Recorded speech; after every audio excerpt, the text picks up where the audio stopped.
하나님 말씀 보시겠습니다. 우리가 함께 나눈 하나님 말씀은 창세기 1장 1절 한 절만 보도록 하겠습니다. 우리가 함께 나눈 하나님 말씀은 창세기 1장 1절 한 절만 보겠습니다.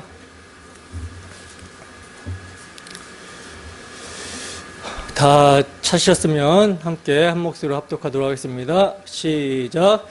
태초에 하나님이 천지를 창조하시니라. 다시 한번 시작. 태초에 하나님이 천지를 창조하시니라. 아멘. 첫 창조에 담긴 구원 계시, 첫 창조에 담긴 구원 계시라는 제목으로 하나님 말씀 증거하도록 하겠습니다. 어제는 우리나라의 명절 중 하나인 정월 초하루, 음력으로 하면 이제 한 해의 첫째 달의 첫째 날인 설날이었습니다. 전통적으로 우리나라 사람들은 새해가 되면, 설날이 되면 인사말을 어떻게 하죠? 새해 복 많이 받으세요 라는 인사말을 하죠. 어떻게 어제 하루 새해 인사를 많이 받기도 하고 또 많이 하기도 하셨습니까?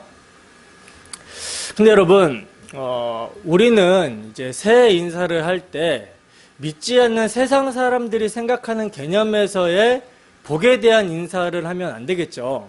그죠? 세상 사람들이 말하는 복이란 뭡니까? 자신의 삶에 나쁜 일들은 생기지 않고 좋은 일들만 가득하게 생겨서 내 자신이 즐겁고 만족하게 되는 것을 복이라고 생각을 하잖아요. 그죠? 그러니까 복의 기준이 누구예요? 자기 자신이에요. 그러나 성경에서 말하는 복이란 무엇입니까? 성경에서 말하는 복이란 무엇이죠? 하나님과 화목하는 것을 복이라고 그러죠. 하나님의 생명력을 누리는 것을 복이라고 그래요. 근데 우리가 지금 죄인이기 때문에 불법이 사함을 받고 죄가 가려짐을 받는 것, 그래서 주께서 그 죄를 인정하지 않는 것을 복이라고 하는 거예요. 죄의 문제가 해결되어 하나님과 화목할 수 있으며 하나님의 생명력을 누릴 수 있기 때문에 그것을 복이라고 하는 것입니다. 여러분, 이 복이 어떻게 해서 우리에게 주어지게 됩니까? 죄인을 대신해서 십자가에서 피 흘려주신 우리 주 예수 그리스도의 대속으로 말미암아, 속량으로 말미암아 우리에게 주어지게 되는 것이죠. 이로 말미암아 죄인이 하나님과 화목을 누리게 되며 하나님을 즐거워하고 하나님을 예배할 수 있게 되는 거예요. 성경은 이 상태를 복이라고 합니다. 그러니까 여러분들이 지금 예수의 이름으로 죄사함의 은총을 받아 이를 믿음으로 하나님을 예배하고 있다면 여러분들이 지금 복 있는 상태인 거예요. 복 받은 사람들인 것입니다. 이스라엘 사람들처럼 복을 많이 받은 민족이 없죠. 그죠? 이스라엘 백성들이 출애굽을 하게 되잖아요. 애굽의 그 애굽의 그 압제와 압박 가운데서, 그 종노릇하는 가운데서 어린 양의 피로 말미암아 구속함을 받아서 속량을 하게 됩니다. 근데 이 속량이 얼마나 큰 은혜이며 감사의 제목인지 하나님께서는 그들이 출애굽한 그 시점을 새해 첫 달로 바꿔버려요. 원래 그들에게는 민간력이라는 것이 있는데 아마 그들이 출애굽할 당시가 7월 정도 됐는데 그 7월을 1월로 바꿔버려요. 정월 초하루가 되게 합니다. 그래서 그 정월 초하루 날 그 사람들은 이제 무엇을 하게 되냐면 정월 14일이죠. 그 14일 날 유월절 어린 양으로 자신들이 구원을 받았다, 그 피 흘리심으로 말미암아 구원을 받았다라는 것을 기념하게 하기 위해서 양을 잡으라고 합니다. 양을 잡아 먹고 쓴나물과 무교봉을 먹으면서 출애굽한 그 하나님의 은혜를 기념하게 했어요. 그래서 매월 이제 유월절 정월이 다가오면 그 사람들은 출애굽한 것을 기억하고 기념하기 위해서 14일이 되면 양을 잡아서 출애굽하게 하신 하나님의 은혜, 애굽의 그 압제와 그 종노릇하는 그 가운데서 해방시켜 주신 그 하나님의 은혜를 기억하게 하셨다는 거예요. 그런데 이것은 여러분 우리가 너무나 잘 알다시피 예표적 사건이잖아요. 출애굽은 어떤 것의 예표적 사건입니까? 하나님께서 당신의 아들 예수 그리스도를 여자의 후손으로 보내셔서 우리의 죄가 되게 하시고 우리를 대신해서 십자가에 피 흘려 죽으심으로 말미암아 공중거선에 잡은 자 마귀의 속박 아래, 그래서 죽기를 무서함으로 일평생 매어 종노릇 하는 자들을 풀어주시는, 이것을 예표로 하는 사건이 출애굽 사건이죠. 그렇기 때문에 이 유월절 사건이 어디에서 성취가 돼요? 십자가에서 성취가 되는 거예요. 그래서 바울 사도는 고린도전서 5장 7절에서 너희는 누룩 없는 자인데 새 덩어리가 되기 위하여 묵은 누룩을 내어 버리라. 우리의 유월절 양 곧 그리스도께서 희생되셨느니라. 이렇게 말씀을 합니다. 그러므로 그리스도 안에서 새로운 피조물이 된 우리의 명절은 묵은 누룩, 곧 악하고 해로운 누룩으로 하지 말고 오직 순전함과 진실함의 떡으로 지켜야 된다라고 하는 거예요. 예수 그리스도께서 십자가로 다 이루셨기 때문에 우리의 모든 날은 명절입니다. 새로운 날이에요. 우리는 새로운 피조물이 되었습니다. 때문에 새로운 피조물이 된 자들은 묵은 누룩, 즉 옛사람은 그리스도와 함께 십자가에 못 박혔다라고 여기고 그리스도와 함께 새로운 피조물로서 우리의 몸을 하나님께 의의 병기로 드리는 그런 삶을 살라고 하는 것이죠. 예수 그리스도의 피를 의지하는 삶, 그 삶을 누리라고 하는 거예요. 그 삶을 누리게 될 때 우리가 날마다 새로운 피조물로서 십자가 앞에 서게 될 때 복이 뭐겠습니까? 그 십자가 앞에 서게 되면 우리의 심령은 겸비해지는 거죠. 가난한 심령이 되는 거예요. 우리를 위해서 십자가에서 피 흘리신 예수 그리스도를 생각할 때 우리의 죄로 인한 애통함이 나옵니다. 그리고 의에 줄이고 목마르게 되죠. 그리고 의에 줄이고 목마르라서 그리스도를 찾게 되니까 그리스도를 말미암아 마음의 청결함을 받고 그리스도를 통해서 하나님을 보는 자가 되는 것입니다.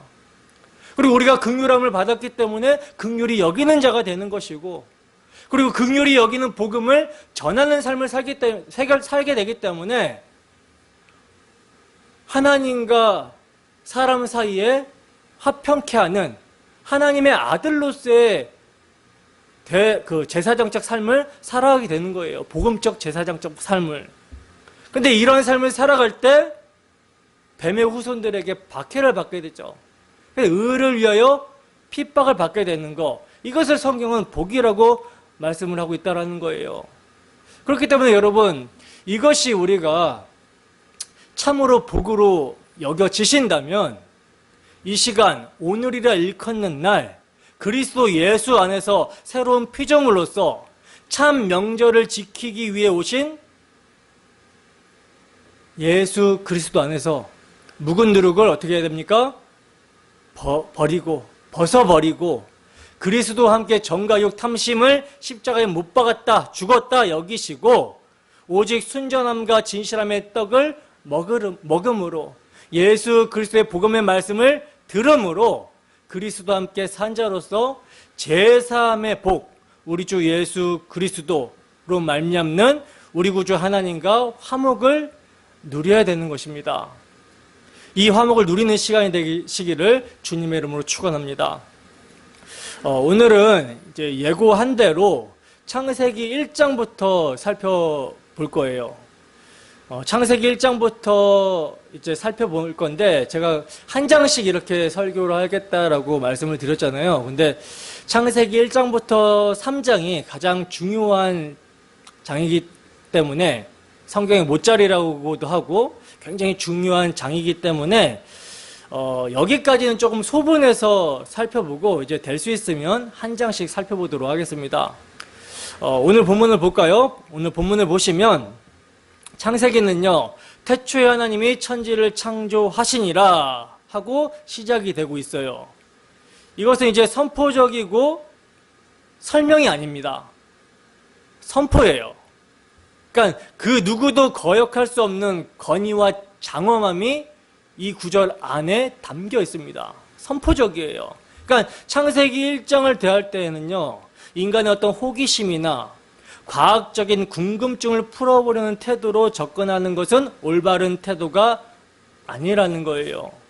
창세기는 죄인들의 호기심을 만족시켜주기 위해 기록된 책이 아닙니다. 그렇기 때문에 우리는 우선적으로 먼저 창세기가 누구를 위해서 왜 기록이 되었는가, 이거를 생각을 해보는 것이 창세기를 올바로 이해하는 데 도움이 될 거예요. 창세기의 저자는요, 우리가 너무나 잘 알다시피 모세입니다. 그리고 창세기의 제1차 독자들은 모세와 함께 출애굽한 이스라엘 백성들이었어요.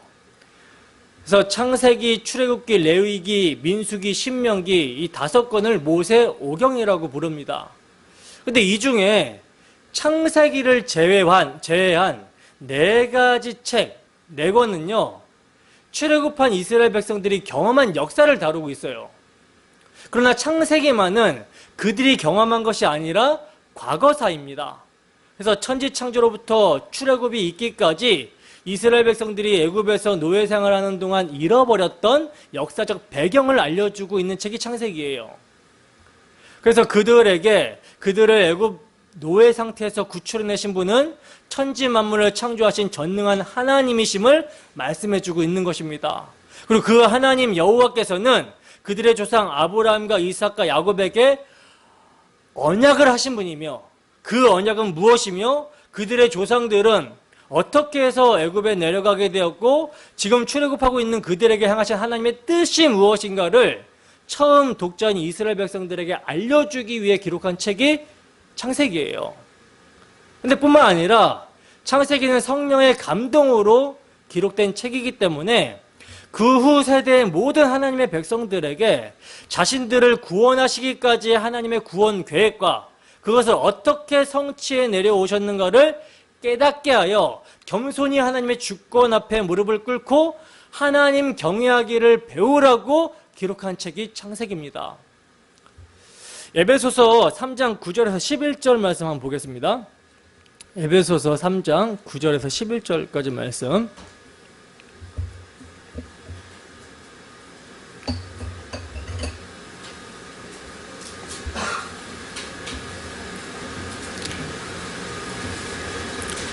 함께 읽습니다. 시작. 영원부터 만물을 창조하신 하나님 속에 감춰졌던 비밀의 경륜이 어떠한 것을 드러내게 하려 하심이라. 이는 이제 교회로 말미암아 하늘에 있는 통치자들과 권세들에게 하나님의 각종 지혜를 알게 하려 하심이니 곧 영원부터 우리 주 그리스도 예수 안에서 예정하신 뜻대로 하신 것이라. 아멘. 비밀의 경륜, 하나님 속에 감춰졌던 비밀의 경륜을 누구는 알아야 됩니까? 새 언약의 일꾼인 우리는 알아야 되는 거예요. 때문에 창세기는요, 단순한 역사적 사건이나 어떤 인물 중심이 아니라 영원부터 만물을 창조하신 하나님 속에 감춰졌던 비밀의 경륜이 어떠한 것인지를 드러내게 하려고 하나님께서 세우신 구원 계획을 주권적으로 이루어 나가시는 구속 계시라는 거예요. 그러므로 창세기 1장을 통해서 말씀하시려는 바는요, 천지 만물을 어떻게 창조하셨는가를 알려주는 데 목적이 있는 것이 아니라 천지 만물을 왜, 무슨 목적으로 창조하셨는가 하는 하나님의 뜻과 하나님의 계획을 깨닫게 하시려고 하는 데에 목적이 있다라는 거예요. 여러분, 일반 계시가 무엇입니까? 일반 계시는 하나님께서 만드신 우주 만물을 보게 될 때, 야, 이 세상을 만든 어떤 신이라는 존재가 있겠구나 라는 사실을 핑계할 수 없게 하는 것이 일반 계시죠. 그리고 사람의 마음에는 도덕과 윤리, 양심이라는 것이 있고 또 영혼을 사모하는 마음이 있어요. 그죠? 이게 일반 계시잖아요. 칼빈은 이것을 종교의 씨앗이라고 하는데, 그래서 아프리카 오지에서도 무엇을 합니까? 신을 향해서 예배하는 어떤 제사 같은 것들을 드리잖아요. 그죠? 이것이 근데 이것이 일반 계시예요. 근데 이 일반 계시로는 무엇을 받을 수 없습니까? 이 일반 계시로는요, 구원을 받을 수가 없어요. 다른 말로 해서 이 일반 계시로는요, 하나님을 알 수가 없어요. 하나님을 알 수가 없습니다. 왜냐하면 모든 인간들은 지금 죄 아래 있는 상태이기 때문에 죄 아래서 아무리 윤리적으로 도덕적으로 선하게 산다 할지라도 그가 구원을 받을 수 있는 것이 아니며 그가 하나님께 받아들여지게 되는 것이 아니라는 것입니다. 그리고 아무리 이 세상을 보면서 야, 세상을 만든 신이 있구나 라고 그 신을 믿는다라고 해가지고 그리고 그 신에게 예배한다라고 해가지고 하나님이 그 예배를 받으시는 것이 아니라는 거예요. 왜? 죄 아래에 있기 때문에. 때문에 여러분, 특별 계신 성경만으로만 누구를 알 수 있습니까? 구속주 하나님을 알 수 있으며 이 구속주 하나님을 통해서만 예배가 가능합니다. 삼위 하나님을 향한 예배가 가능하다는 거예요. 따라서 특별 계신 성경에 일반 계시라고 할 수 있는 천지 창조가 기록되어 있다는 것은요, 이것은 단순히 일반 계시로 보면 안 되는 것이고 어떤 계시로 봐야 되냐면 구속주가 되시는 예수 그리스도에 대한 계시를 하고 있는 것으로 봐야 됩니다. 창세기는 여러분 모세 오경이라고 말씀을 드렸잖아요. 근데 모세 오경이 예수님께서는 누구에 대해서 증거한다라고 그럽니까? 누가복음 24장 24절 42절에 보시면 모세 오경이 나에 대해서 증거하는 거라 말씀을 하고 있어요. 심지어 예수님은 요한복음 5장 39절에 모든 성경, 여기에서 예수님께서 말하는 모든 성경은 구약 성경 전체를 가리킵니다. 그 모든 성경이 나에 대해서 가리킨다라고 말씀을 하고 있어요. 그럼 창세기는 모세 오경이고 구약 성경이 속해 있기 때문에 창세기 1장의 첫 창조의 계시는 누구에 대해서 증거한다? 예수 그리스도에 대해서 증거한다라는 전제를 세울 수가 있는 것이죠. 그러니까 여러분, 첫 창조는요, 둘째 창조, 재창조를 내다본 창조예요. 첫 창조 기사 안에는요, 우리 주 예수 그리스도로 말미암아 둘째 창조가 어떻게 이루어지게 될 것인지가 계시가 되어 있습니다. 이게 영원부터 감춰져 있던 비밀의 경륜이에요. 그렇다면 첫 창조와 둘째 창조의 가장 큰 차이가 뭘까요?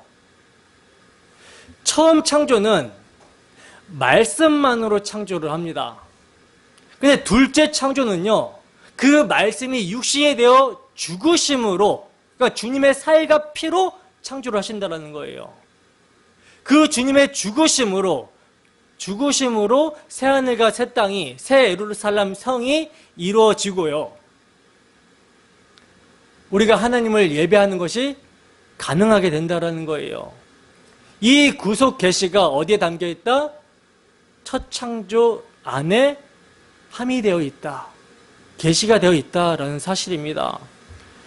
창세기 1장 1절을 다시 한번 보겠습니다. 함께 읽습니다. 시작. 태초에 하나님이 천지를 창조하시니라. 아멘. 자, 지금 창세기 1장 1절 처음 부분은요, 학자들 간의 이견이 많습니다. 유명한 구약학자인 이재영 같은 사람은 이 창세기 1장 1절이 실제 창조의 과정을 설명한 것이 아니라 6일 동안 이루어진 전체 창조에 대한 광범위한 요약, 즉 서론적 선언이라고 보고 있어요. 그러니까 1절은 6일 동안에 이루어진 창조 과정 전체의 제목이라는 거죠. 그리고 어떤 사람들은요, 1절에서 천지가 창조가 되었는데 2절에서는 땅이 혼돈하고 공허하며 흑암이 깊음 위에 있더라 라는 이 사실을 볼 때 이것은 창조가 두 번이 있다라는 것의 증거라고 주장하기도 합니다. 그렇게 생각하는 까닭은 하나님의 창조 세계는 굉장히 아름답고 완전한 창조여야 되는데 2절에서 그 세계가 혼돈스럽고 공허하다라고 했기 때문에 그렇게 보는 거예요. 그러므로 1절의 그 창조가 어떤 이유로 변동이 되었기 때문에 3절에서부터 새로운 창조를 하셨다라고 이렇게 주장을 한다라는 것이죠. 여러분들은 어떻게 생각하십니까? 어떻게 생각하세요? 저는요, 창세기의 1장 1절의 말씀이 6일간의 창조를 요약해서 말하는 제목으로 보지도 않고요. 지금 이 세상이 있기 전에 어떤 다른 창조가 있었다라는 것으로 보지도 않습니다. 저는 이 창세기 1장 1절의 창조는 창조의 첫째 날 사역을 설명하는 것으로 봐요. 왜냐하면 1절에서 나오는 천지는 천지 만물을 말하는 것이 아니라 하늘들과 땅만을 지칭하는 단어이기 때문이라는 거죠. 그리고 전지전능하신 하나님의 창조가 실패로 돌아가서 다시 엎어버리고 새 창조를 하셔야 된다는 것은 있을 수 없는 일이기 때문이라는 거예요. 즉 하나님께서 천지 만물을 창조하실 때 첫 일로 시간과 함께 그야말로 천지, 즉 하늘들과 땅을 창조하신 것입니다. 여기서 하늘이 이제 하늘들, 샤마임이라고 묘사가 되어 있거든요. 성경은 하늘을 셋으로 표현해요. 셋으로 표현합니다. 우리가 눈으로 보는 대기권의 하늘, 그리고 대기권 밖으로 무한히 뻗어나가는 우주로서의 하늘, 그리고 하나님께서 거하시며 앞으로 그분의 백성들과 함께 하실 하늘, 이렇게 셋으로 나누어서 나타냅니다. 그래서 바울이 하나님이 계신 곳을 보고 왔을 때 그곳을 뭐라고 부르죠? 삼층천에 갔다 왔다라고 이야기를 하잖아요. 그러니까 이 우주라는 공간과 지구가 그 첫째 날 만들어진 거예요. 그리고 하나님과 하나님 외에 다른 존재들이 함께 갈 그 하나님 나라도 그때 만들어진 것으로 저는 봅니다. 이렇게 이제 첫째 날에 하늘들과 땅, 즉 지구가 만들어졌고 거기에 뭐가 보태지냐면 빛이 보태지는 거예요. 여기가 첫째 날입니다. 그럼 이제 이런 의문이 생기죠. 분명 해와 달과 별들, 1월 성씨는 넷째 날 만들어졌는데 그럼 첫째 날은 이 우주의 달랑 지구만 만들어졌다는 말인가? 그렇다면 어떻게 지구가 홀로 우주라는 공간에 떠 있을 수 있었는가? 지구는 수많은 별들과 달과 태양과의 거리가 질량과 인력의 관계에 의해서 그 자리에 있을 수 있는 거 아닌가? 뭐 이런 질문이 생기잖아요. 그죠? 근데 지구만 어떻게 달랑 우주에 이렇게 떠 있을 수 있는가? 하나님이니까 그게 가능하다라고 봅니다, 저는. 하나님이라서. 이게 제 말이 아니라 성경에 있어요. 욥기서 볼까요? 욥기서 26장 7절.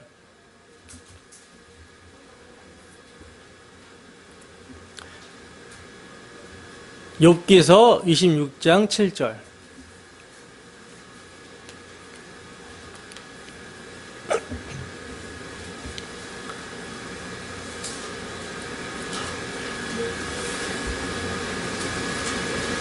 (26장 7절) 함께 읽어보겠습니다. 시작. 그는 북편 하늘을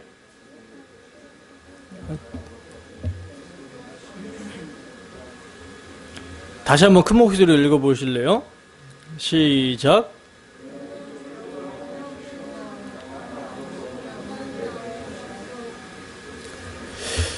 북편 하늘을 이제 개역 성경 보시면 그는 북편 하늘을 허공에 펴시며 땅을 공간에 다시며 라고 말씀하고 있거든요. 북편 하늘을 허공, 그러니까 허공은 토후, 빈 것, 무라는 뜻인데 여기에 펴시며 땅을 공간에 다시며 타라, 매달다 라는 뜻이에요. 그러니까 허공을 피시고 뭘 달아요? 지구만 달랑 달아놨다는 거예요. 땅만. 이 말은요, 하나님께서 지구를 아무것도 없는 공간에 홀로 걸어 놓으셨다라는 말이에요. 이해가 되십니까? 이렇게 저는 창세기 1장 1절이 지금의 천지 이전에 창조된 어떤 다른 창조로 보지 않고 6일간의 창조의 제목으로 보지도 않아요. 하나님께서 첫째 날 하늘들과 땅을 만드셨고 거기에 빛을 보탰다라고 봅니다. 그래서 또 지구의 그 연대를 이제 측정한 사람들은 지구의 나이가 46년이라고 6억 년이라고 해가지고 뭐 1일 간격설, 하나님께서 첫째 날의 창조를 24시간 내에 창조하시고 그 다음에는 수억 년 정도를 쉬시다가 다음에 둘째 날 창조를 하시고 또 이렇게 수억 년 쉬시다가 뭐 셋째 날 창조를 하시고 뭐 이런 식으로 46억 년을 창조했다라는 것을 받아들이지 않습니다. 그리고 점진적 창조설, 그러니까 창세기에 나오는 날, 하루, 요물 문자적인 하루로 보는 것이 아니라 아주 긴 시간으로 보는 이러한 창조론도 받아들이지 않습니다. 창세기의 그 하루는 그냥 24시간 하루로 봐요. 하루로 보고, 그리고 그러면 이제 지구가 몇 억 년 동안 생겼다라는 것을 이제 어떻게 반박할 것인가라고 묻는다면, 저는 이제 아까도 말씀드렸다시피 하나님이니까 그렇게 하실 수 있다. 왜냐하면 아담과 하와가 아기로 창조됐습니까? 성인으로 창조가 됐잖아요. 그죠? 성인으로 창조가 되었기 때문에 충분히 지구도 뭐 과학자들이 이야기하는 46억 년짜리 지구를 창조해내실 수 있는 것이죠. 하나님이시니까. 저는 그렇게 봅니다. 그래서 지구의 나이를 그냥 6,000년 정도로 봐요. 그리고 이제 창세기 1장 1절은 천지 창조의 첫째 날에 있었던 하늘들과 지구를 이제 창조한 거라고 봅니다. 근데 이제 그렇게 창조된 지구의 상태가 어떤 상태였는지를 이제 2절에서 말씀을 해주고 있는 거예요. 그러니까 하늘들과 땅을 만들었는데, 지구를 이제 공간이 다셨는데, 그 지구의 상태가 어떤 상태였는가를 이제 2절에서 말씀을 해주고 있는 거예요. 2절 보겠습니다. 함께 읽습니다. 시작. 땅이 혼돈하고 공허하며 흑암이 깊음 위에 있고 하나님의 영은 수면 위에 운행하시니라. 아멘. 자, 여기 보시면 땅이 혼돈하고 공허하다라고 말씀을 하고 있는데, 혼돈은 폼리스, 틀이 없다라는 뜻이고, 공허는 emptiness, 비어있다라는 말인데, 깊은 물에 둘러싸여가지고 어둠에 있는 땅을 묘사하고 있는 거예요.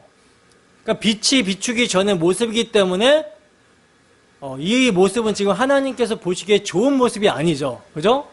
때문에 2절의 말씀이 계시하는 바는요, 창조주 하나님께 반역한 사탄의 세상, 빛이신 성자 하나님이 개입하기 전에 죄인들의 상태를 가리키고 있는 것입니다. 그래서 예레미야서에 가보면요, 창세기의 그 혼돈과 공허와 흑암의 상태를 타락한 죄인들의 세상에 그대로 쓰고 있는 것을 볼 수가 있어요.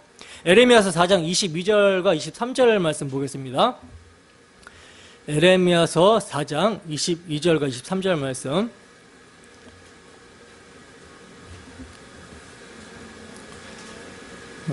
빨리 찾은 사람이 한번 큰 목소리로 읽어보세요.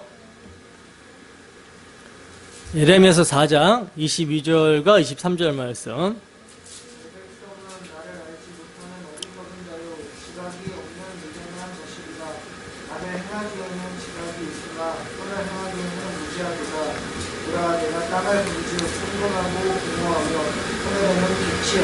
아멘. 자, 여기 보시면 타락하고 추악한 세상을 뭐라고 말씀을 하고 있어요? 혼돈과 공허와 빛이 없음으로 이렇게 표현을 하고 있죠. 그리고 이 상태를 신약 성경은 어떻게 표현하고 있냐면 이렇게 말씀을 하고 있어요. 에베소서 2장 1절에서 3절 말씀인데 이건 제가 읽어드릴게요.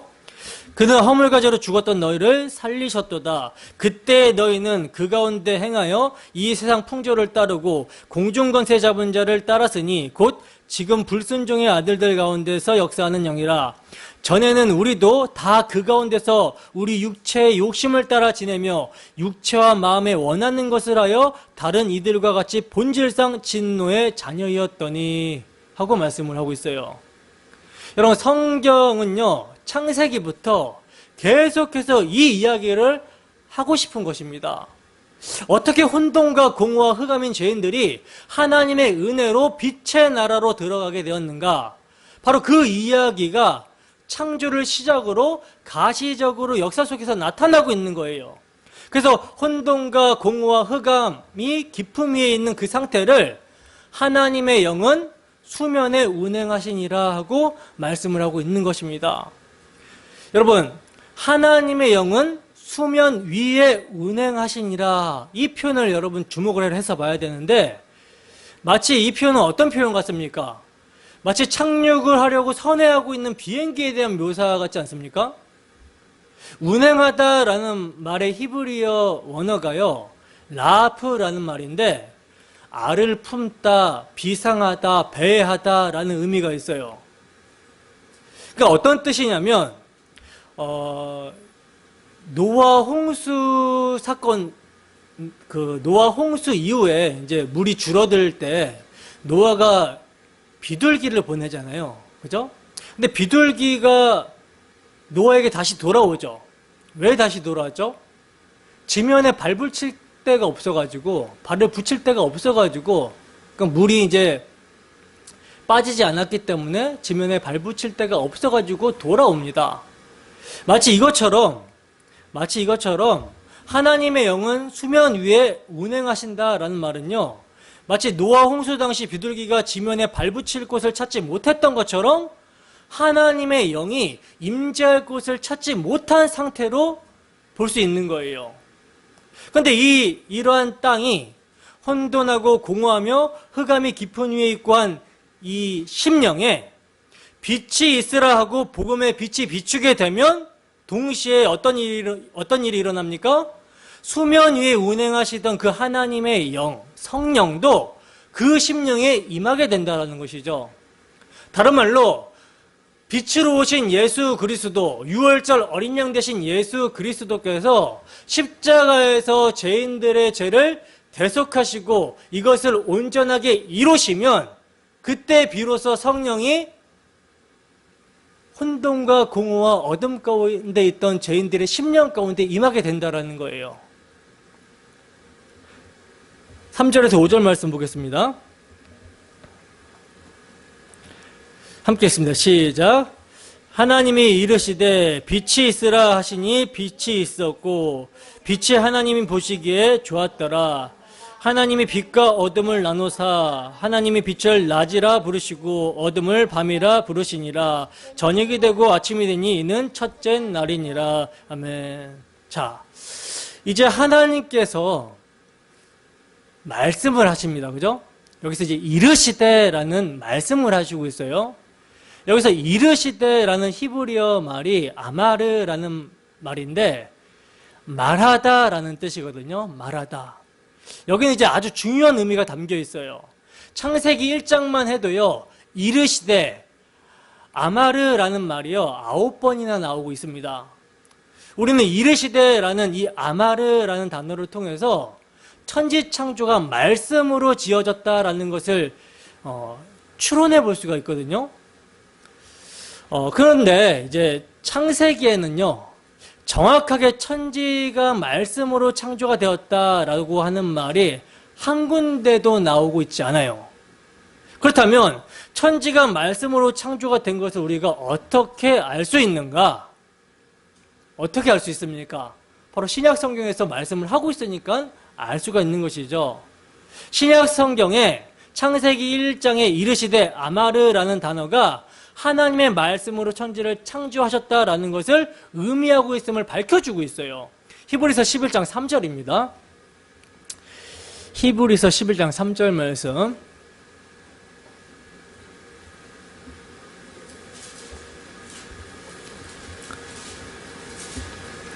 자, 함께 읽어보겠습니다. 너무나 잘 아시는 말씀이죠. 그죠? 시작. 믿음으로 모든 세계가 하나님의 말씀으로 지어준 줄을 우리가 아나니 보이는 것은 나타난 것으로 말미암아 된 것이 아니니라. 아멘. 자, 보시다시피 너무나 정확하게 뭐라고 말씀하고 있어요? 천지는, 모든 세계는 뭐로? 하나님의 말씀으로 창조가 되었다 라고 지금 신약성경에서는 증거하고 있죠.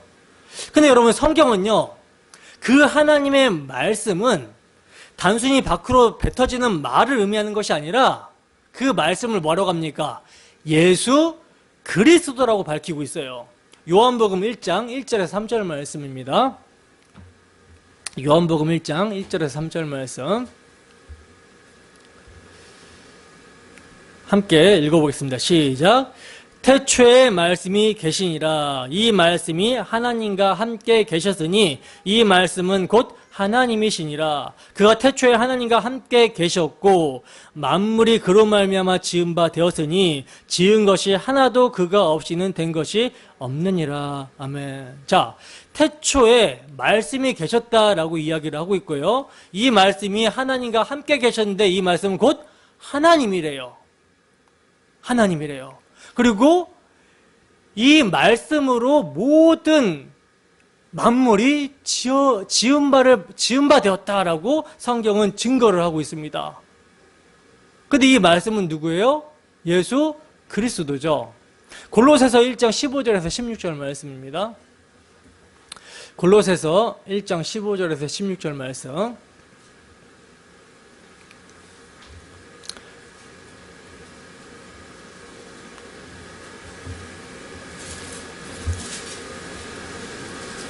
빨리 찾은 사람이 한번 큰 목소리로 읽어보세요.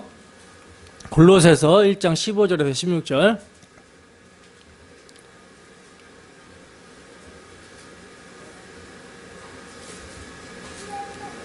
보이지 아니하는 하나님의 형상이시요 모든 피조물보다 먼저 나신 이시니 만물이 그에게서 창조되게 하면서 땅에서 보이는 것들과 보이지 않는 것들과 혹은 왕성들이나 주권들이나 통치자들이나 권세들이나 만물이 다 그로 말미암고 그를 위하여 창조되었고. 여기 보시면 통치자들이나 권세들이나 그러니까 눈에 보이지 않는 피조 세계도 예수 그리스도가 창조를 하셨다라는 사실을 알 수가 있죠. 그죠? 만물이 그에게서 창조가 되되 하늘과 땅에서 보이는 것들과 보이지 않는 것들, 그러니까 모든 것들이 다 예수 그리스도께서 창조를 하셨어요. 그리고 그로 말미암고 그를 위하여 창조가 되었다라고 말씀을 하고 있습니다. 히브리서 1장 2절에 보면요.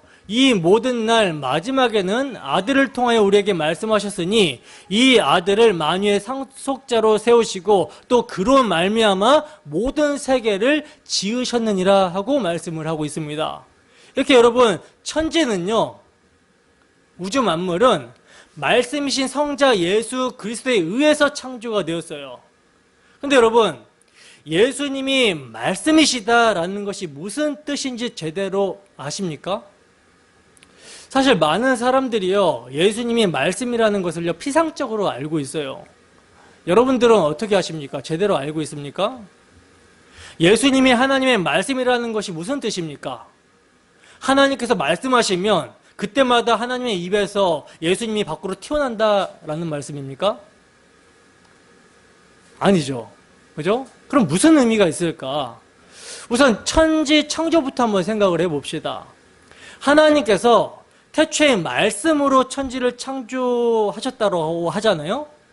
그리고 그 말씀은 예수 그리스도라고 말씀을 하고 있고, 그러면 그 천지를 창조하셨을 때 하나님께서는 어떤 나라 말로 말씀을 하셨을까요? 빛이 있으라 이렇게 한국말로 하셨을까요? 아니면 Let there be light 영어로 하셨을까요? 아니면 히브리 말로 오르하야 이렇게 말씀을 하셨을까요? 아니 그보다 더 근본적인 질문으로 올라가 봅시다. 여러분 하나님의 말씀은 어디서 나오는 것입니까? 입에서 나오나요? 하나님에게 입이 있어요? 있어요, 없어요? 이런 질문은 참 우매한 질문이죠. 하나님은 영이시기 때문에 형체가 없으신 분이에요. 그렇기 때문에 우리 인간의 언어를 사용해서 그분의 입이 있다 없다를 거론할 수조차 없는 것입니다. 따라서 하나님의 말씀은 어디에서 나오는 것인가 라는 질문 자체가 우선 의문이 되는 거예요. 그러니까 하나님의 말씀이라는 것을요, 단순히 우리가 생각하는 국어사전에서 나오는 말과 말씀으로 이런 개념으로만 이해를 해서는 안 된다라는 것이죠. 그런데 그렇다고 해서 전혀 연관이 없는 것은 아니에요. 왜냐하면 하나님은 우리의 수준으로 내려오셔서 우리에게 하늘의 비밀을 설명하고 계시기 때문에 전혀 연관이 없는 것은 아니나 그렇다고 말과 말씀의 개념으로, 국어사전의 개념으로만 이해를 해서는 안 된다라는 것이죠. 여러분, 말이라는 것은요, 그것이 소리가 되어서 밖으로 나오기 전에는 그 말을 내뱉는 존재 속에 들어 있습니다. 때문에 그 내뱉어진 말이 빛이 있으라라는 말처럼 명령형으로 나왔을 때 그 말은요, 그 명령을 말로 내뱉은 존재 속에서는 계획과 의지라는 것으로 먼저 있게 되는 거예요. 그러니까 하나님의 말씀이라는 것이 우리가 생각하는 것처럼 밖으로 내뱉어진 어떤 언어가 아니라면 그것은 언어로 나오기 전에 하나님의 계획과 의지를 가리키는 것입니다. 맞습니까? 근데 여러분, 전지전능한 존재이신 하나님의 계획과 의지는요, 곧 실행이요, 성취이며 완성이죠. 왜냐하면 전지전능하신 분께서 어떤 것을 계획하셨다라는 것 자체가 그것은 반드시 실현되고 성취되고 완성될 일이기 때문이라는 거예요. 그래서 하나님의 계획과 의지는요, 그 자체가 힘과 능력을 갖고 있다라고 말할 수 있는 것입니다. 왜냐하면 그 전지전능한 존재는 헛된 목적을 가질 수 없고 헛된 의지를 품을 수 없으며 자신이 계획하시고 목적하신 것을 충분히 이루실 수 있는 힘이 있으시기 때문이라는 거예요. 그러니까 하나님의 말씀은요, 그 자체가 힘이며 능력인 것입니다. 이사야서 55장 10절에서 11절 말씀. 성경을 조금 많이 찾습니다. 이사야서 55장 10절에서 11절 말씀.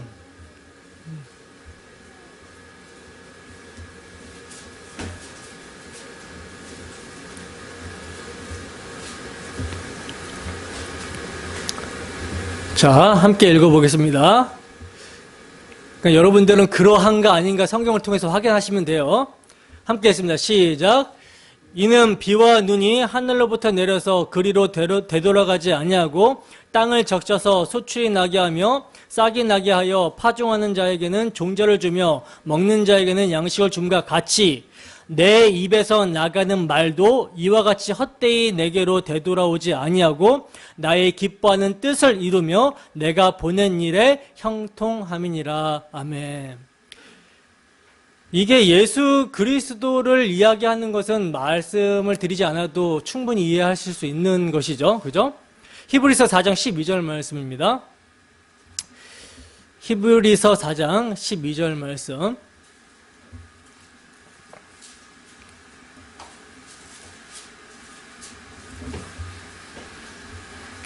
함께 읽어보겠습니다. 시작. 하나님의 말씀은 살아있고 활력이 있어 좌우의 날선 어떤 검보다 예리하여 혼과 영과 및 관절과 골수를 찔러 쪼개기까지 하며 또 마음의 생각과 뜻을 판단하나니. 아멘. 에레미야서 23장 29절은 제가 읽어드릴게요. 여호와의 말씀이니라. 내 말이 불같지 아니하냐 바위를 쳐서 부서뜨리는 방망이 같지 아니하냐 라고 말씀을 합니다. 여러분, 이렇게 보시는 바와 같이 성경은요, 하나님의 말씀을 마치 힘이 있는, 살아있는 존재로 묘사를 하고 있어요. 그러니까 이렇게 하나님의 말씀은 그 자체가 살아서 운동력이 있고 그 자체가 능력인 것입니다. 그러니까 하나님의 말씀은요, 하나님의 계획과 뜻과 의지에 정확하게 동의하시며 이를 실행에 옮기셔서 나타낸다라는 거예요. 이게 말씀입니다.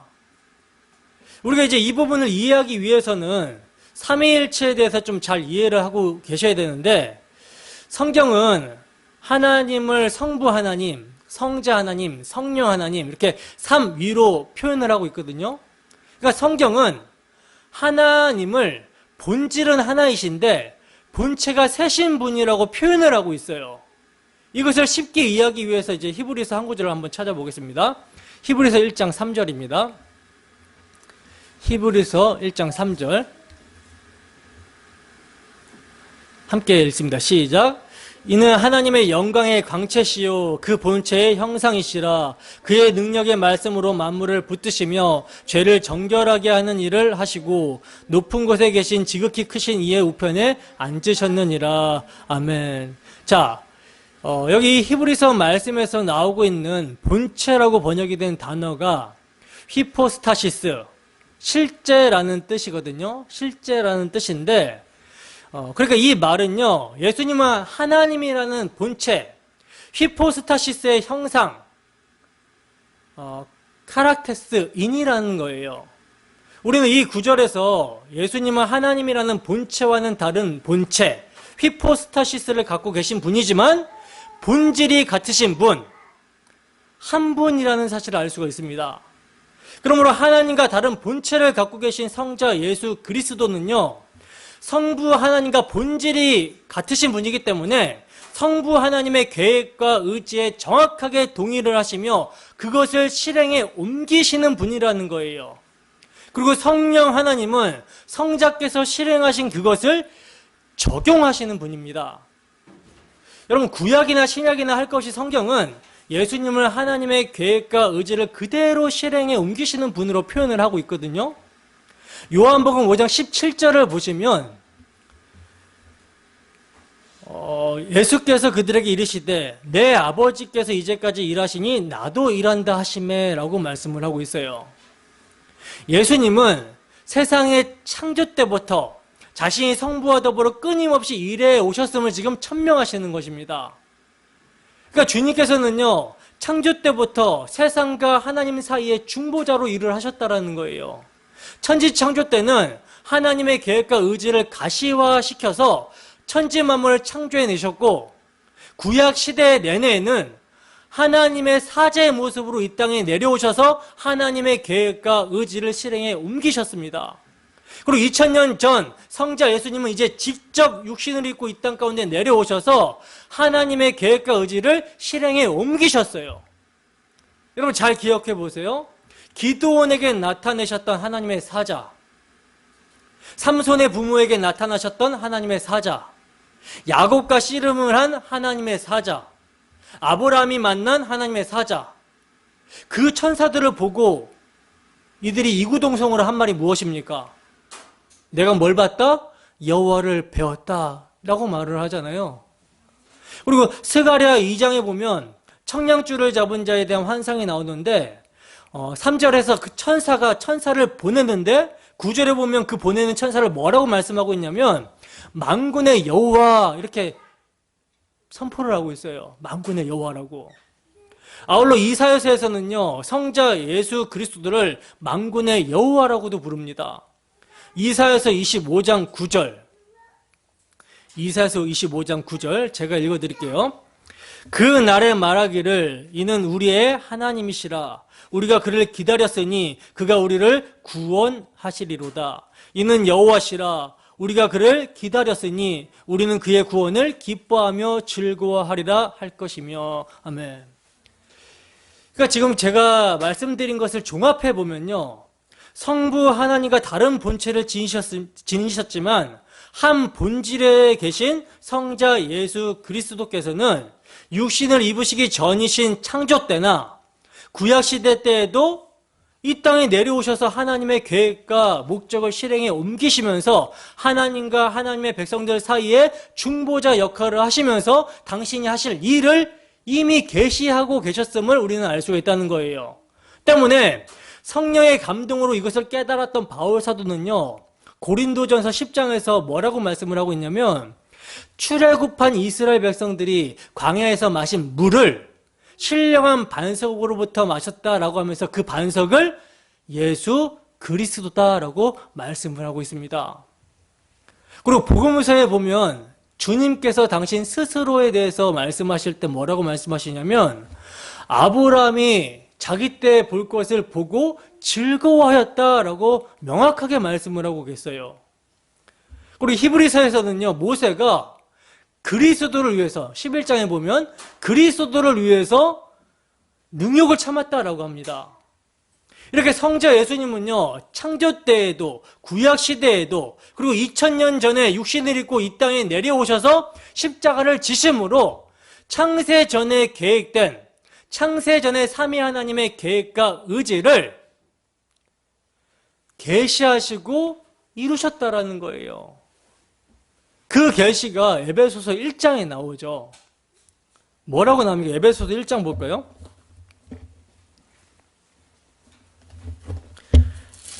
에베소서 1장 3절에서 7절까지 읽어보겠습니다. 3절에서 7절까지 함께 읽습니다. 시작. 찬송하리로다. 하나님 곧 우리 주 예수 그리스도의 아버지께서 그리스도 안에서 하늘에 속한 모든 신령한 복을 우리에게 주시되 곧 창세 전에 그리스도 안에서 우리를 택하사 우리로 사랑하여서 그 앞에 거룩하고 흠이 없게 하시려고 그 기쁘신 뜻대로 우리를 예정하사 예수 그리스도로 말미암아 자기의 아들들이 되게 하셨으니 이는 그가 사랑하시는 자 안에서 우리에게 거저 주시는 바 그의 은혜의 영광을 찬송하게 하려는 것이라. 우리는 그리스도 안에서 그의 은혜의 풍성함을 따라 그의 피로 말미암아 속량 곧 제사함을 받았느니라. 아멘. 이게 영원부터 감춰졌던 하나님의 계획이며 뜻이에요. 이것이 천지 창조를 통해서 드러나고 구약 성경 내내 계시로 드러나고 있는 것입니다. 그러니까 예수님은 이 땅에 육신을 입고 내려오셔서 하나님의 새 창조를 이루셨던 것처럼 첫 창조 때도 창세전에 있었던 하나님의 작정과 예정을 그대로 실행에 옮기신 거라는 거죠. 그래서 예수 그리스도를 뭐라 그래요? 하나님의 말씀이라고 부르는 거예요. 그분은 지금도 우리 안에 성령으로 존재하고 계시며 성령은 그리스도의 영이기 때문에 성령 안에서라고 하는 표현이 옳을까요? 성령과 다른 위격을 가지신 분이기 때문에 그리스도의 영이시지만 그러니까 성령으로는 좀 잘못된 표현 같고 성령과 함께 우리 안에 계시고 우리의 구원을 완성시켜 가고 계십니다. 그리고 그 성자 예수 그리스도는 오늘날 기록된 말씀으로 가시적으로 존재하고 계신다라는 거예요. 그래서 성경을 그리고 예수 그리스도를 살아서 운동력이 있으며 그 자체가 힘이며 능력인 하나님의 말씀이라고 하는 것입니다. 그러니까 첫 창조가 하나님의 말씀으로 창조가 되었듯이 새 창조도 하나님의 말씀이신 예수 그리스도에 의해서 시작이 되어지고 완성이 되어진다라는 거예요. 이제 하나님의 말씀이 세상을 창조하셨다라는 말이 무슨 뜻인지, 그 말씀이 예수 그리스도라는 것이 무슨 뜻인지, 따라서 천지 창조를 하신 분이 예수 그리스도라는 말이 무슨 뜻인지 이해가 되셨죠? 그죠? 이것이 이제 이르시되 아마르가 담고 있는 내용이에요. 자, 그렇게 해서 이제 이르시되라고 하면서 첫 번째 날 창조된 것이 뭡니까? 뭐가 창조가 됩니까? 빛이 창조가 되죠. 혼돈과 공허와 흑암뿐인 천지 창조 위에 질서가 이제 잡히기 시작하는 거예요. 근데 여러분 이제 이 빛이요, 우리가 흔히 아는 태양빛이 아니라 어떤 다른 빛입니다. 그 빛이 무엇인지를 알기 위해서는 신약의 요한복음을 살펴봐야 되는데, 하나님과 함께 계신 말씀, 곧 하나님이 혼돈과 공허와 흑암뿐인 죄인들을 빛으로 이끄시기 위해 첫 번째로 하신 일이 무엇입니까? 하나님의 말씀의 실행자이신 성자 하나님 예수 그리스도를 이 땅 가운데 보내신 것이죠. 그래서 요한복음의 첫째 날에 누가 왔다라고 말씀을 하고 있습니까? 빛이 오셨다라고 말씀을 하고 있어요.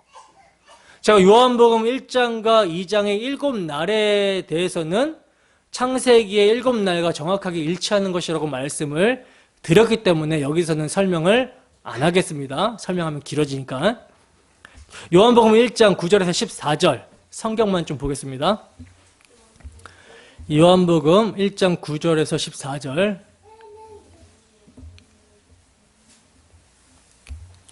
함께 읽습니다. 시작.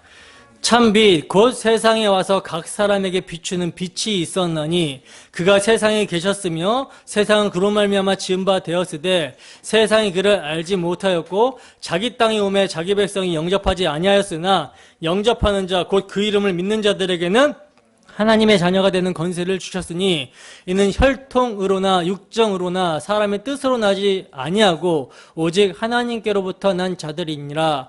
말씀이 육신이 되어 우리 가운데 거하심에 우리가 그의 영광을 보니 아버지의 독생자의 영광이요 은혜와 진리가 충만하더라. 아멘.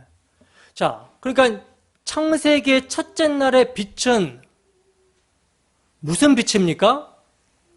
태양을 발광체로 하지 않는 하나님으로부터 온 그 빛, 혼돈과 공허와 흑암의 질서를 세우시고 풍성함으로 채우시며 어둠을 몰아내실, 무에서 유로 생명을 창조해내실 그 하나님의 생명력, 예수 그리스도를 상징하는 빛이 바로 창세기 첫째 날의 빛이라는 거예요. 근데 여러분, 우리가 여기서 주목을 해야 되는 것은요, 땅이 혼돈하고 공허하며 흑암이 깊음 위에 있고 한 2절의 상태는 어떤 상태입니까? 빛은 전혀 찾아볼 수 없는 흑암만 있는 상태였잖아요. 그러면 이러한 상태에서 하나님이 이르시되 빛이 있으라 하시니 빛이 있게 되었단 말입니다. 그죠?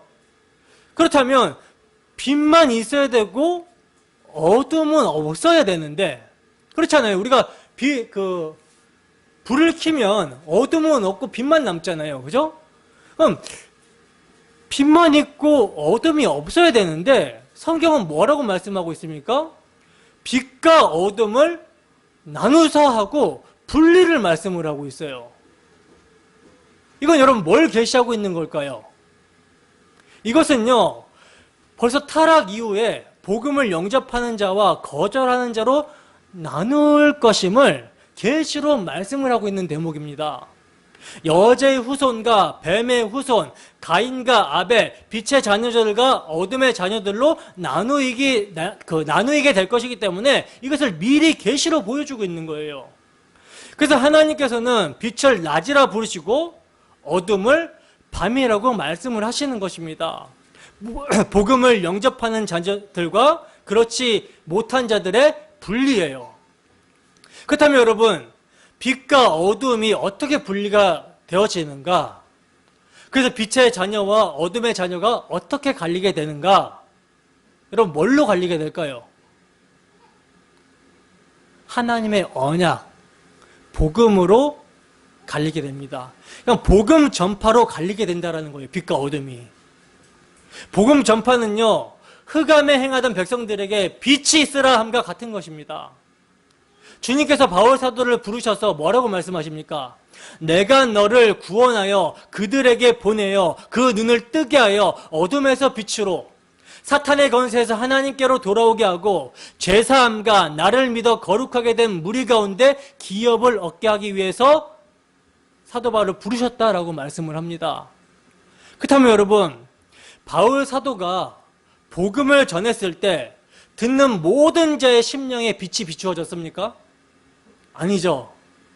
그 중에 어떤 사람, 곧 경건한 헬라인의 큰 무리와 적지 않은 기부인도 권함을 받고 바울과 실라를 따르나, 그러나 유대인들은 시기하여 저자의 어떤 불량한 사람들을 데리고 때를 지어 성을 소동하게 하여 하고 빛과 어둠으로 갈라졌다라고 성경은 증거를 하고 있어요.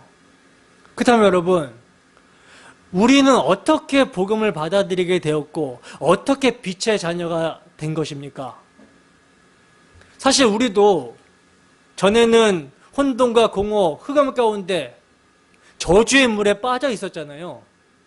성경은 세상을 저주의 바다라고 표현을 하고 있어요. 우리도 전에는 공중권세 잡은 자 마귀를 따랐으며 육체 욕심을 따라 행하며 육체와 마음에 원하는 것을 하여 본질상 진노의 자녀였단 말입니다. 경건치 않았잖아요. 경건치 않았고 죄인이었고 심지어 원수된 자들이었습니다. 성경은 이러한 자들을 죄와 허물로 죽었다라고 표현하고 있어요. 죽었다. 육신이 살아있다라고 사는 것이 아니라 하나님과의 관계가 단절이 되면 그 영혼은 죽은 거기 때문에 죽었다라고 성경은 표현합니다.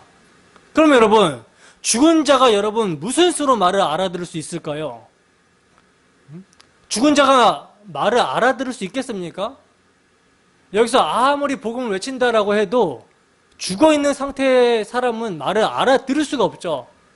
때문에 복음이 선포가 될 때 성령께서 그 영을 살려내시는 거예요. 주님께서 우리를 말씀의 능력으로 살려내셨기 때문에 복음을 받아들이고 빛의 자녀가 되는 것입니다. 그래서 여러분, 성경은요, 주님을 영접하는 거, 그러니까 복음을 받아들이게 되는 것을 뭐라고 이야기하고 있냐면, 영접하는 것은 혈통이나 육정이나 사람의 뜻으로 되는 것이 아니라 오직 하나님께로부터 난 자만 영접할 수 있다. 하나님의 뜻으로만 된다라고 말씀을 하고 있는 거예요. 말씀이 육신이 되어 오신 그리스도, 예수 그리스도, 그 예수 그리스도께서 우리를 어둠 가운데서 구원하여 빛의 나라로 옮기시기 위해서 죽음을 통하여 죽음의 세력을 잡은 자 마귀를 멸하심으로 말미암아 일생에 매여 종으로 타는 우리를 구원하셨다라는 사실을 은혜로 택하심을 따라 살아나서 알게 되는 것입니다. 그리고 그 예수 그리스도께서 그 동일한 복음의 말씀을 통해 우리를 붙드시고 계속 빛으로 인도를 하시기 때문에 계속 우리는 뭘 고백합니까? 우리의 죄인됨을 고백하며 그리스도의 피를 의지하여 하나님의 자녀답게 살려고 노력을 하게 되는 거예요. 그래서 에베소서 5장인가요? 보면 빛으로 드러나는 것마다 다 빛이라고 그러죠. 하나님의 말씀이 살아 운동력 있게 우리의 심령 가운데 역사하게 되면 우리는요, 우리가 참 간사한 자다라는 것을 알게 됩니다. 그래서 그것을 실토하게 되고 고백하게 돼요. 우리의 죄인됨을 알게 됩니다. 근데 그 죄인됨을 예수 그리스도께서 해결하시기 위해서 나 같은 죄인을, 죄인 중의 대장을 구원하시기 위해서 십자가에 자기 목숨을 버려 대속물로 우리를 위해 주셨다라는 사실을 알게 되는 거예요. 그 피로 우리의 죄가 덮어졌다라는 것을 알게 됩니다. 허물의 사함을 받고 죄가 가려졌다라는 사실을 알게 되는 거예요. 그래서 빛 가운데 나아갈 때마다 뭐가 되는 것입니까? 빛이 되는 것입니다. 마음의 간사함이 없는 자로 여김을 받게 되는 거예요. 긍휼을 알게 되는 거죠. 긍휼을 알게 된 자가 마음대로 살 수 있겠습니까? 마음대로 못 삽니다.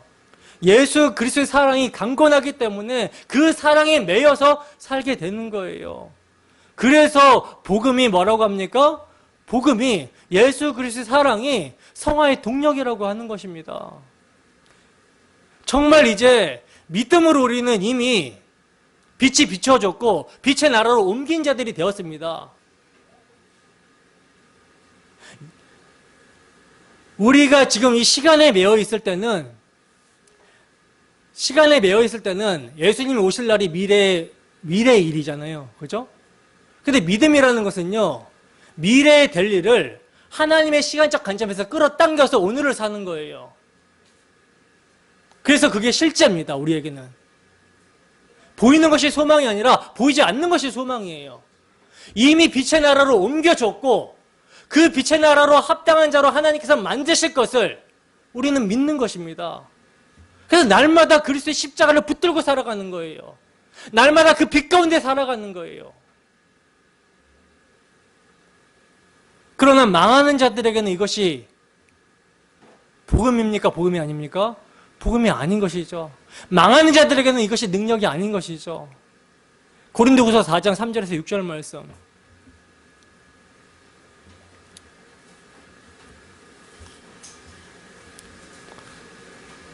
함께 읽습니다. 시작. 만일 우리의 복음이 가리었으면 망하는 자들에게 가려진 것이라. 그 중에 이 세상의 신이 믿지 아니하는 자들의 마음을 혼미하게 하여 그리스도의 영광의 복음의 강체가 비추지 못하게 하미니 그리스도는 하나님의 형상이니라. 우리는 우리를 전파하는 것이 아니라 오직 그리스도 예수의 주되신 것과 또 예수를 위하여 우리가 너희의 종된 것을 전파함이라. 어두운 데에 빛이 빛이란 말씀하셨던 그 하나님께서 예수 그리스도의 얼굴에 있는 하나님의 영광을 아는 빛을 우리 마음에 비추셨느니라. 아멘. 그 영광의 빛이 여러분 어디서 드러났어요? 우리 구주 예수 그리스도의 십자가에서 드러났어요. 그래서 바울 사도는 십자가의 도가 멸망당하는 자들에게는 미련한 것이요 구원을 얻는 우리에게는 하나님의 능력이 됨이라 하고 선포를 하고 있는 것입니다. 여러분, 오늘도 어두운데 빛이 있으라 말씀하신 하나님께서 예수 그리스도 얼굴에 있는 하나님의 영광을 아는 빛을 우리 마음 가운데 비추어 주시기를 소원합니다. 그리하여 그리스도의 십자가 앞에서 우리의 모든 허물과 죄를 고백하며 죄사함과 죄의 가려짐을 받는 복을 통해 빛으로 드러나는 것마다 빛이 되어지는 은혜로 그 말씀의 능력으로 주 하나님과 화목의 복을 누리는 우리 모두가 되기를 주님의 이름으로 축원합니다. 기도하겠습니다.